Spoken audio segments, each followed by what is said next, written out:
if we look back to the day-to-day, okay, running a business, we need to position, I think, this technology as amplifying what we can already do.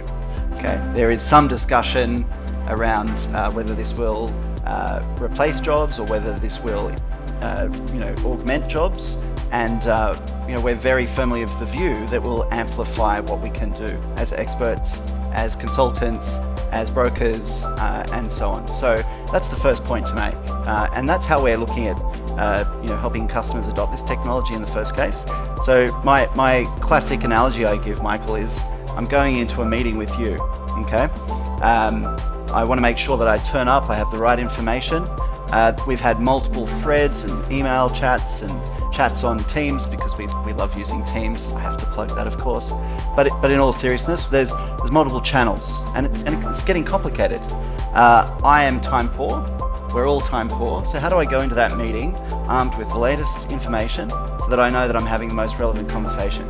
And we're introducing, and other vendors are, of course, and there are different ways of buying this technology. We're introducing the concept of a virtual agent, or we call it a co-pilot. Some of you may have heard of that terminology. So you can now walk into a meeting with Michael and have prepared for about a minute beforehand and said to your co-pilot, okay, what have I been speaking to Michael about over the last 5 days? What are the actions that I took out of the last meeting that I haven't necessarily enacted? And within about 20 or 30 seconds, I can get a quick summary. Okay, so that's an immediate productivity gain. It certainly helps me have a more relevant conversation.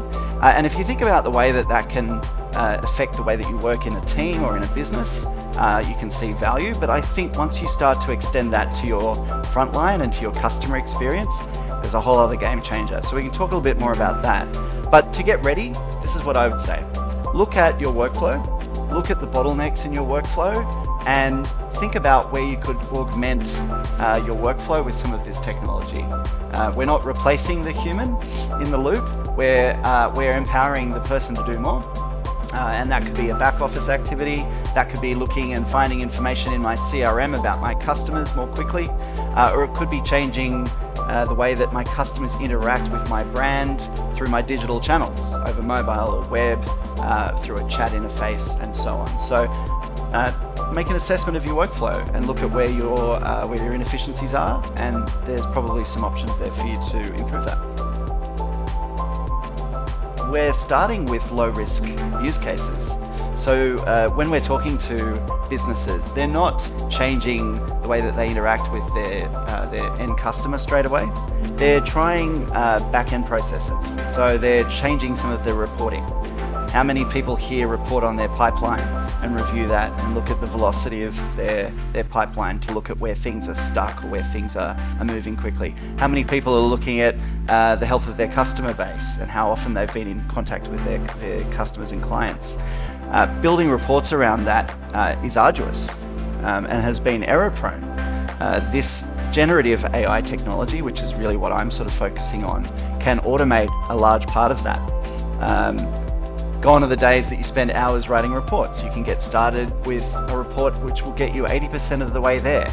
And so then you can tweak that report downstream of that. So look at those low-risk workloads where you can trial this out.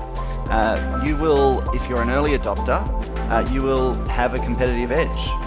We are seeing first movers in finance using this technology already.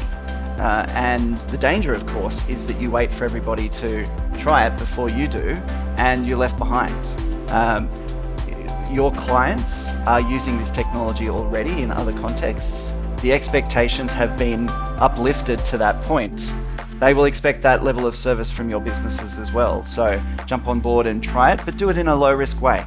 And then, of course, speak to people about how to use that safely.